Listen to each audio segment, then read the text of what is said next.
अस्सलाम वालेकुम नाजरीन, मैं हूं हारून फरहाद और अपने डिजिटल चैनल हाइलाइट्स बाय हारून पर आपको खुशामदीद कहूँगा। नाजरीन, पाकिस्तान तहरीक इंसाफ के हवाले से कुछ अहम खबरें आपके साथ हमने इस वीडियो में शेयर करनी है। इस वक्त जो पीटीआई के बल्ले का निशान है उसके हवाले से कुछ मामला चल रहे हैं। अदालत के अंदर जो है वो समाअत चल रही है इस वक्त, और जो बल्ले का निशान है वो देखा जाए तो पेशावर हाई कोर्ट ने पहले अलॉट किया, फिर उसके खिलाफ दरख्वास्त दायर हुई, फिर वो बल्ले का निशान दोबारा पीटीआई से छिन गया और फिर उसके बाद दोबारा एक और समाअत हुई तो बल्ले का निशान वापस पीटीआई को अलॉट कर दिया गया। लेकिन फिर उसके बाद जो इलेक्शन कमीशन है उसने दोबारा दरख्वास्त दायर कर दी सुप्रीम कोर्ट के अंदर बल्ले के निशान के खिलाफ। जो पेशावर हाई कोर्ट का जो फैसला आया था उसके खिलाफ दरख्वास्त दायर कर दी और उसी पर अब जो समाअत जो है वो उसका सिलसिला चल रहा है। तो जो कोर्ट के अंदर जो मामला चल रहे हैं वो जस्टिस काजी फाजिसा ने कुछ बड़े अहम रिमार्क्स दिए हैं इस हवाले से, वो हम आपके साथ इस वीडियो में शेयर करेंगे। और पीटीआई के एक बड़े अहम रुकन हैं, उन्होंने पाकिस्तान तहरीक इंसाफ के निशान तले वो इलेक्शन नहीं लड़ेंगे। अब वो बंदा कौन है, कौन जो हैं वो इस वक्त अब इंतखाबात में हिस्सा नहीं ले रहे, वो कौन है, उस शख्सियत का क्या नाम है, उनका क्या बैकग्राउंड है, वो हम आपके साथ इस वीडियो में शेयर करेंगे। बड़े इंपॉर्टेंट रुकन है पाकिस्तान तहरीक इंसाफ के। और अब बल्ले का निशान जो है वो अब सुप्रीम कोर्ट में मामला चल रहा है, तो पीटीआई ने भी इस हवाले से एक नई हिकमत अमली बनाई है, एक प्लान बी बनाया है। तो वो प्लान बी क्या है वो भी हम आपके साथ इस वीडियो में शेयर करेंगे।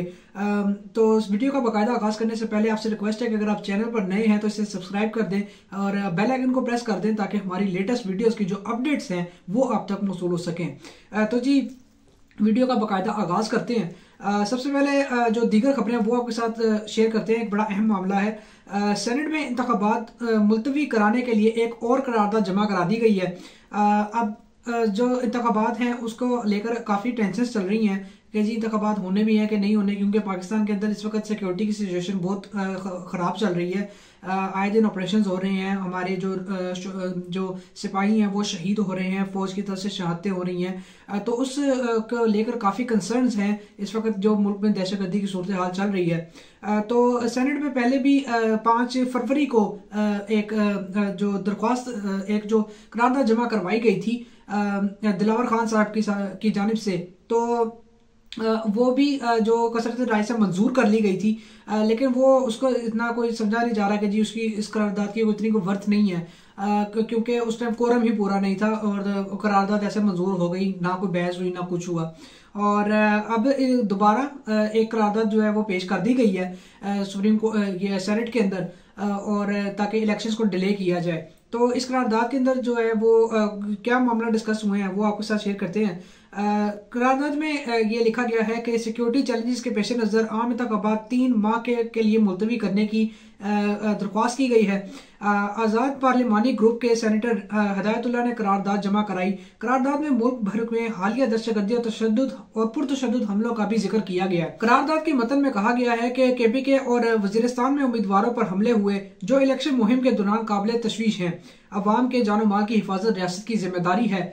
और इस करारदाद के अंदर जो एक लिखा गया है मजीद, वो ये कहा गया है कि जी सिक्योरिटी मसाइल की वजह से इलेक्शन के इनेकाद को 3 माह के लिए मौखर कर दे और हर जमात को इंतखाबात में हिस्सा लेने के लिए लेवल प्लेइंग फील्ड मिलनी चाहिए। जिस तरह पहले आपको बताया कि एक और दरख्वास्त भी दायर की गई थी इससे पहले जो सेनेट में करारदाद लाई गई थी, वो भी कुछ उसका मतन भी कुछ इसी तरह का था कि पाकिस्तान में इस वक्त सिक्योरिटी सिचुएशन ठीक नहीं है।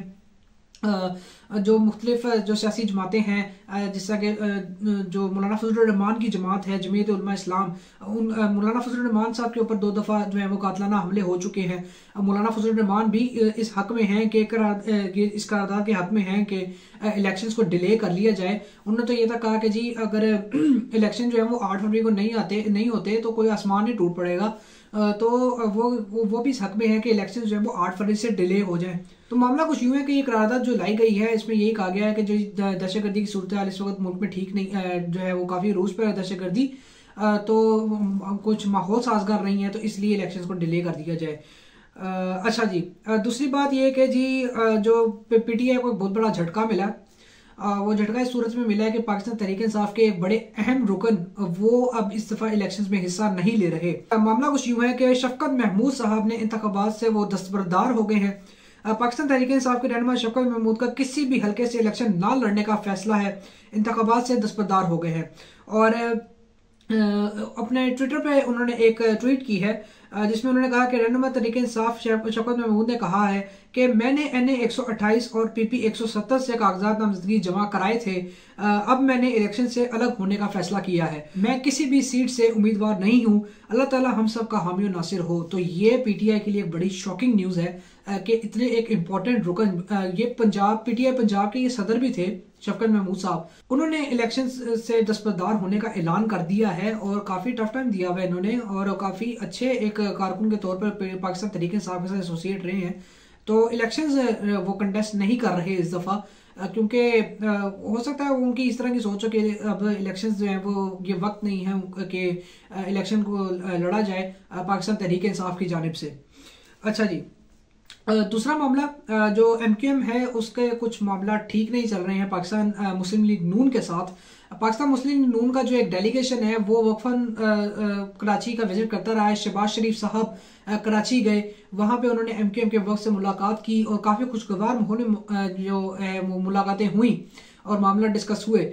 लेकिन अब एक ज़रा थोड़ी हैरानकुन खबर आई है कि MQ पाकिस्तान के रहनुमा मुस्तफ़ा कमाल के रवैये से नाराज साबिक़ वज़ीर आज़म शहबाज शरीफ कौमी असम्बली के हल्का NA 242 से दस्तबरदार हो गए हैं। मतलब NA 242 कराची से जो शहबाज शरीफ साहब है उन्होंने इलेक्शन लड़ना था, लेकिन वो मुस्तफ़ा कमाल साहब के कुछ रवैये की वजह से ज़रा नाराज़गी का इजहार उन्होंने किया है और वो अब NA 242 से इलेक्शन नहीं लड़ रहे। तो इस हवाले से राना मशहूद ने कहा है कि आज पार्टी में अहम मीटिंग हुई, शहबाज शरीफ के कागजात लाहौर और कसूर में जमा हो चुके हैं। पार्टी क़यादत ने फैसला किया है कि शहबाज शरीफ पंजाब के इलेक्शन लड़ेंगे। यहाँ NA 242 से ख्वाजा शोएब उम्मीदवार होंगे। उनका मज़ीद कहना था कि कोई भी उम्मीदवार 2 हल्कों से ज़्यादा इलेक्शन नहीं लड़ सकता। तो जी उन्होंने दस्तबरदारी की कुछ रीज़न कुछ यूँ बताई है कि जी शहबाज शरीफ साहब जो है वो लाहौर और कसूर से इलेक्शन लड़ेंगे, तो इस वजह से वो कराची की जो सीट है NA 242 की उससे वो दस्तबरदार हो गए हैं, उस पर वो इलेक्शन नहीं लड़ रहे, क्योंकि पार्टी की इलेक्शन की जो पॉलिसी है वो ये है कि जी कोई भी जो कैंडिडेट है वो बैक वक्त 2 हल्कों से ज़ायद जगहों पे वो अपने कागजात जो है वो जमा करा के वो इलेक्शन नहीं लड़ सकता। तो ये उनकी जानिब से एक रीज़न दी गई है।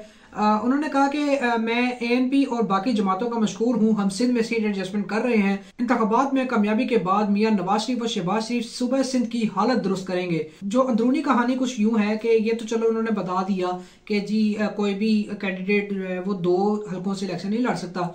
शहबाज शरीफ साहब जो है वो पार्टी ने फैसला किया है कि शहबाज शरीफ साहब जो है वो लाहौर और कसूर से इलेक्शन लड़ेंगे, तो इसलिए उन्होंने अपनी कराची की सीट छोड़ दी है।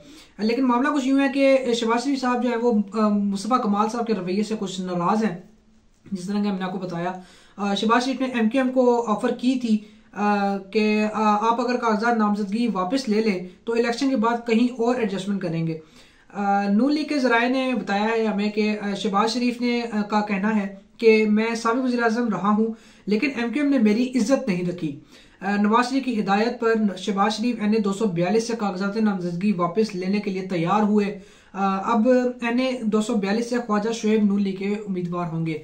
तो जी मामला कुछ ये है कि शहबाज शरीफ साहब MQM के जो मुस्तफ़ा कमाल साहब हैं उनके रवैये की वजह से वो कुछ नाराज़ हैं और इस वजह से उन्होंने अब वो कराची से इलेक्शन नहीं लड़े और लाहौर से और कसूर से इलेक्शन लड़ेंगे वो। तो ठीक है जी, अच्छी बात है। पाकिस्तान मुस्लिम लीग नून को अब इस पंजाब में अपना ज़्यादा मतलब फोकस रखना चाहिए एज़ कम्पेयर टू सिंध, क्योंकि पंजाब में अगर जितनी वो ज़्यादा सीटें गेन करेंगे उतनी ही उनके हक में अच्छा होगा कि वो उनका हुकूमत बनाने का चांस भी बढ़ जाएगा। जो मैं तो चाहता था कि नवाज शरीफ साहब भी लाहौर या इस तरह किसी पंजाब के बड़े किसी शहर से इलेक्शन लड़ते, वो जाके नौशहरा में जाके वो इलेक्शन लड़े हैं, छोटे हल्के से इलेक्शन लड़े हैं। तो मज़ा तो तब आता कि जब आप जो है यहाँ पे लाहौर से कहीं से इलेक्शन लड़ते, आप लाहौर से लड़ सकते थे, आप मुल्तान से लड़ सकते थे इलेक्शन, या इस तरह के जो बड़े बड़े शहर हैं पंजाब के उधर से आप इलेक्शन लड़ते तो थोड़ा समझ में आता कि जी आपको कुछ वोट मिला तो कुछ नंबर्स का पता चलता। लेकिन इतने छोटे हल्के से आप इलेक्शन लड़े हैं, तो देखेंगे जी 8 फरवरी को क्या बनता है, कितनी को सीटें गेन करते हैं ये। पाकिस्तान मुस्लिम नून का तो अलायंस काफ़ी अच्छा चल रहा था MQM के साथ, लेकिन ये जो एक डेवलपमेंट हुई है ये काफ़ी ज़रा सरप्राइज जो है वो सामने लेके आई है। अच्छा जी, वीडियो का जो आखिरी हिस्सा है उसमें हम पाकिस्तान तहरीक इंसाफ के बारे से ज़रा मज़ीद बात कर लेते हैं पाकिस्तान तहरीक इंसाफ के जो बल्ले के निशान के हवाले से सुप्रीम कोर्ट के अंदर समातें चल रही हैं। जैसा कि मैंने आपको इंट्रोडक्शन में बताया कि जो पेशावर हाई कोर्ट है उसने पहले बल्ला अलॉट किया, फिर बल्ला वापस हुआ, फिर दोबारा बल्ला अलॉट हो गया। जब दोबारा जब पेशावर हाई कोर्ट का फैसला आया तो बल्ले का जो निशान था उसके खिलाफ जो इलेक्शन कमीशन है उसने बाज़ाब्ता तौर पर खुद दरख्वास्त दायर कर दी सुप्रीम कोर्ट के अंदर कि नहीं जी ये इनके इंट्रा पार्टी इलेक्शन ठीक नहीं हुए, तो इस वजह से इनको ये बल्ले का निशान नहीं मिलना चाहिए। तो जी सुप्रीम कोर्ट में अब उनके सारे मामला चल रहे हैं। तो मामला कुछ ये है कि अब पाकिस्तान तहरीक इंसाफ ने एक प्लान बी बना लिया है कि जी अगर हमें बल्ला नहीं मिलता तो हम आगे उनका एक प्लान बी भी है। वो प्लान कुछ यूँ है कि जी पीटीआई का इंट्रा पार्टी इंतखाबात और इंतखाबी निशान बल्ले से मुतल्लिक केस सुप्रीम कोर्ट में ज़ेर समात है। इस केस की मजीद समात अब जो है वो कल होगी, यानी कि आज होगी इस केस की मजीद समात, और फैसला भी मुतवक्के है कि शायद सुप्रीम कोर्ट कोई फैसला सुना दे के पीटीआई के पास अपना जो बल्ले का निशान है वो उनके पास रहेगा या नहीं रहेगा। तो पीटीआई का आम इंतखाबात में शिरकत के लिए प्लान बी सामने आ गया है।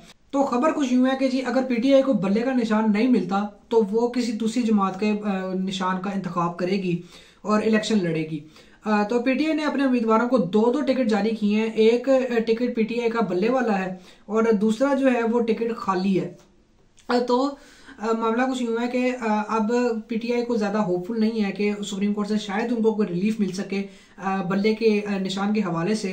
तो इसलिए अब एक प्लान बी बनाया गया है कि जी अगर हमें बल्ला नहीं मिलता तो उस सूरत में अब आगे स्ट्रेटेजी बनाई गई है कि जी वो शायद किसी और जमात के इंतखाबी निशान पे इलेक्शन लड़ेंगे।